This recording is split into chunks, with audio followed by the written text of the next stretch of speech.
Tell you, over the past 48 hours, things have surely escalated here across the Philippine Sea. Of course, now we have tropical depression Jolina has been named by the Philippine Meteorological Agency. Pagasa just off the coastline of Mindanao, even over there towards eastern areas of Visayas, and it already is bringing in some messy weather out there, getting the reports of those heavy showers. Meanwhile, just towards the west of Guam, still have 94W. This likely is going to be upgraded to a tropical depression in the near future as well as it moves off towards the northwest. Could influence the weather across Taiwan and the southern Japanese islands. But first, let's talk about, of course, our storm system here. This is the latest forecast from Pagasa, has it as a tropical depression.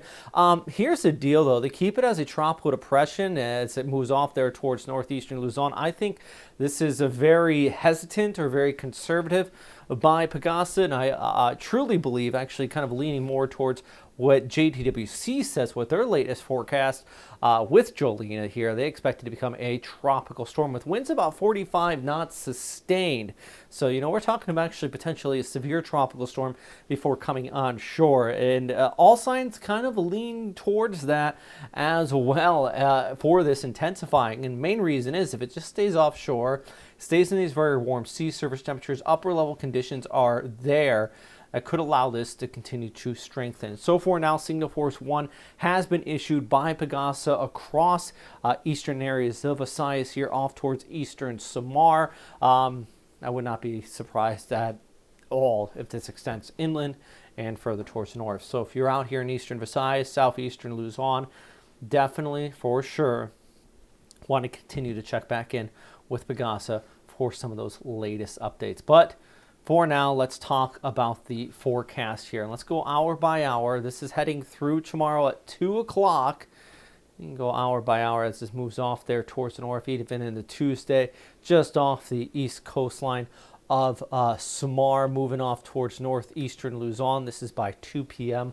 on Tuesday. You start to get those heavier showers there across parts of Legazpi, and then it continues to move off towards the north based on this particular model. Now, there is a potential it could drift further onshore, thus increasing showers for places as far west as Manila, but I think that core is really just going to skirt the coastline. You can see here as you go ahead into Wednesday night through Thursday morning, begins to come on shore there across parts of Isabela over through Cagayan along the eastern seaboards of the Sierra Madre Mountains. By the way, this is also, I mean, look at that thing just spinning up out there. Winds up in over 70 to 80 kilometers per hour there in the dark red.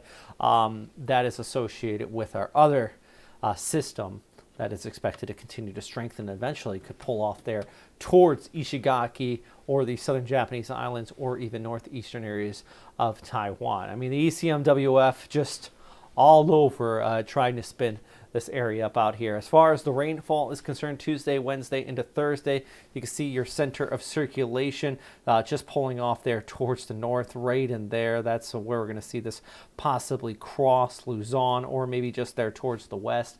Kind of drawing this on here right now for you. But the other key thing is that inflow coming in from the west around the system.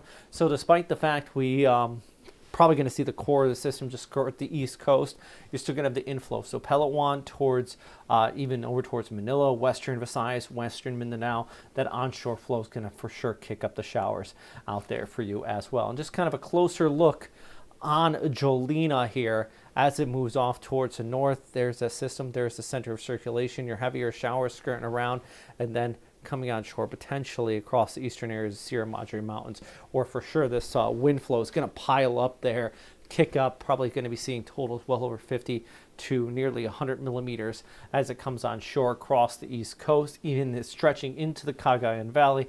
Going to be seeing some increase in showers there before it skirts off towards across region 1 and eventually out there towards the West Philippine Sea. So at least as we go ahead through our Monday here, Santos 30 degrees, Davao at 32. I shouldn't say Monday, that's actually out towards Tuesday. Cagayan de Oro 27. Cebu, you're going to be looking at those thunderstorms as well, even over towards Tacloban as our system just skirts along the east coast, and then further towards the north. Afternoon thunderstorms, but you might notice into the Cagayan Valley. For now, it is dry, but that moisture is going to kick in later this week.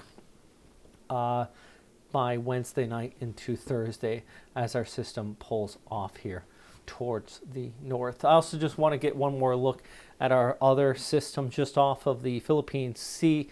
Eventually could pull off here, as I mentioned, heading towards Taiwan.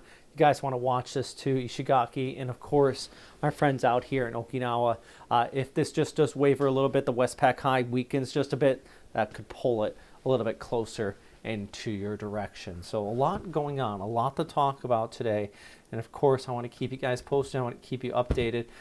It's just very, very late. I've had a long shift here on local television, but I wanted to keep you guys posted on this as well. I'm going to have more videos tomorrow, but for now, the key thing is if you are here on the eastern seaboard of Visayas, eastern Mindanao, want to watch out for that threat of flooding out there, as the storm system is already coming on shore and already bringing a decent amount of rainfall there, not to mention for those across eastern areas of Luzon. You want to be preparing for heavy showers later on this week. I'm meteorologist Robert Sveta. Thanks for stopping by.